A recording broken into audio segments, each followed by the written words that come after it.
todas las puertas se abrirán.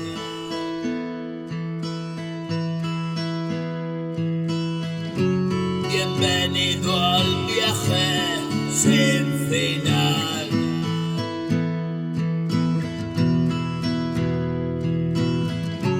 Me pregunto qué pudo pasar.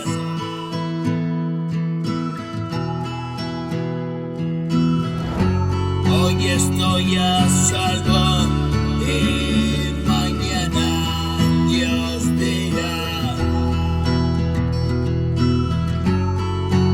Toda la vida vi pasar.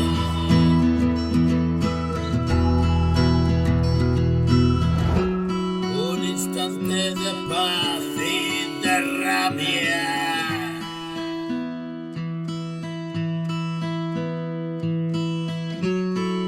Si pertenezco a este lugar,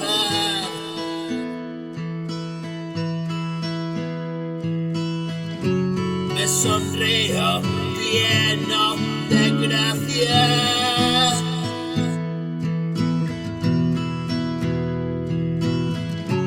Adiós a la desgracia, se fue.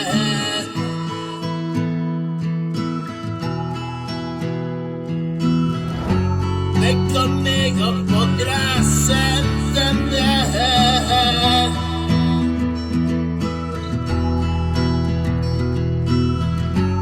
de qué modo vencía la muerte. La maldición siempre